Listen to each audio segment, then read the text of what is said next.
అక్కడనేమో తేనె తెట్టు పెట్టింది. మంచిగా చల్లగా ఉంది కదా, కొమ్మల మీద తేనె తెట్టు పెట్టుకున్నది. ఇంకో వైపు ఏమో చూడండి, ఈ బ్యాగుల్లో ఎట్లా ఉన్నది, బత్తాయి చెట్లల్లో ఏం జరిగిందో చూడండి. ఇంకో ఇది ఏ రాత్రో ఎప్పుడో కథం. ఫ్రెండ్స్, నేను మొక్కలకి రోజు నీళ్లు పడుతుంటాను కదా నర్సరీలో.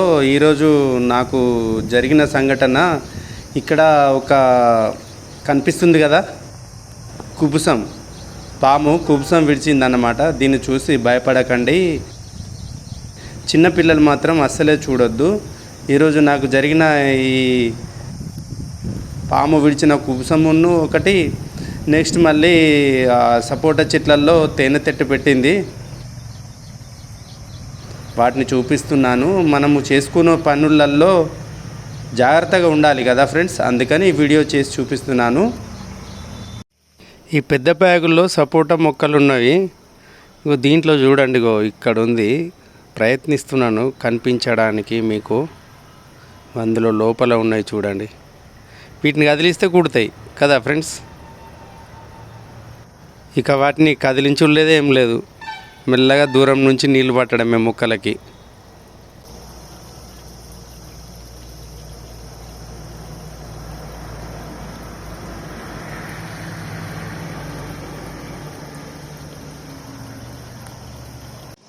ఇది పరిస్థితి నాది. మొక్కల్లో నీళ్లు పెడుతుంటాను కదా ఫ్రెండ్స్, అక్కడనేమో తేనె తెట్టు పెట్టింది. వాటి జీవితం అది. మంచిగా చల్లగా ఉన్నది కదా, సపోటా పెద్ద మొక్క అన్నమాట. ఇది 75 కేజీలో ఉంటాయి ఈ సపోటా మొక్కలు. మంచిగా చల్లగా ఉంది కదా, ఆ కొమ్మల మీద తేనె తెట్టు పెట్టుకున్నది.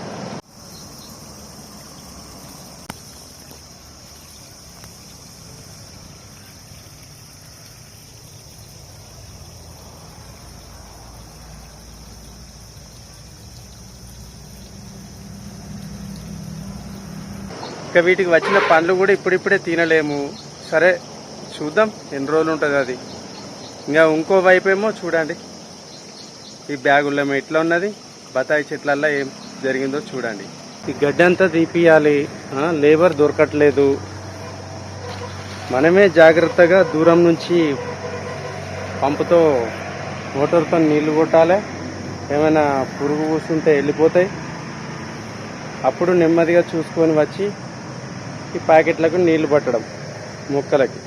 చూస్తున్నారా ఫ్రెండ్స్, ఇంకో ఇది ఏ రాత్రో ఎప్పుడో కథం పిడిచిందన్నమాట తన చర్మాన్ని.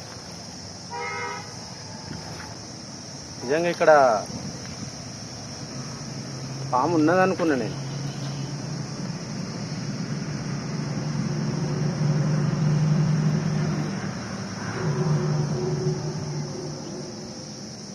ఇది నిజంగా పాము కాదండి, అది తన కుబుసాన్ని విడిచింది. ఇట్లున్నాయన్నట్టు ఈ బత్తాయి మొక్కలల్లో. సరే, ఇక్కడ నేను చేసే ఈ మొక్కలకు నీళ్లు పట్టే పనిలో నేను జాగ్రత్తగా ఉంటాను. అవసరమైతే స్నేక్ బైట్స్ పడకుండా షూ వేసుకుంటాను. చూసి నెమ్మదిగా నా ఇష్టమైనప్పుడు నీళ్లు పడతాను. కానీ మరి వ్యవసాయదారులకు ఎంత కష్టం కదా అండి.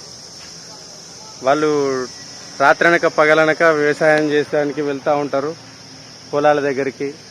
వానలో వరపోస్తే ఆ గడ్డి కుప్పలు జదరడానికి, లేకుంటే వడ్లు నేర్పుకోవడానికి, అలా ఇలా వ్యవసాయ భూమిలోకి ఆ సీడ్ వడ్లలో అయితే ఆ మొగ విత్తనాలు వస్తాయి కదా మధ్యలో, వాటిని కొయ్యడానికి, వాటికి పువ్వు దులపడానికి ఇట్లా వెళ్తుంటారు పాపము రైతులు. నిజంగా వాళ్ళు చాలా ప్రాణంతో చెలగాటం ఆడినట్టే ఈ వ్యవసాయదారులు. చాలా కష్టమే, కానీ చాలా జాగ్రత్తగా చేసుకోవాల్సిన పనులు ఇవన్నీ. ఇప్పుడు అర్థమైంది నాకు వ్యవసాయదారులకు ఎంత కష్టం ఉంటుందో అని. ఇప్పుడు అక్కడ కుబుసం విడిచిన పాము వట్టిగానే ఉంటుంది, అది ఇటే తిరుగుతూ ఉంటుంది, పిల్లలు చేస్తుంది. కనిపిస్తున్నాయి ఈ పాములు, తేర్లు, జేర్లు. కానీ మనమే జాగ్రత్తగా ఉండాలి ఫ్రెండ్స్. రాత్రనక పగలనక వ్యవసాయం చేసి అందరికీ ఫుడ్ పెడుతున్నాడు. చాలా గ్రేట్ అన్నమాట. రైతు అనేవాడు చాలా గొప్పవాడు. అందరూ సేఫ్టీగా ఉండాలి, అందరూ క్షేమంగా ఉండాలి. అందరూ బాగుండాలని మనం మనస్ఫూర్తిగా కోరుకుందాం ఫ్రెండ్స్.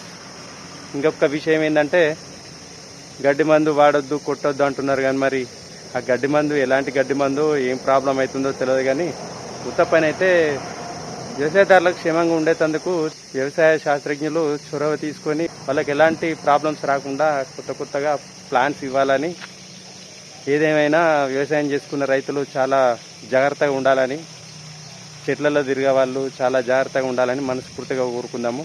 వాళ్ళందరూ క్షేమంగా ఉండాలని కూడా మనస్ఫూర్తిగా కోరుకుందాము. జై జవాన్, బాయ్ బాయ్.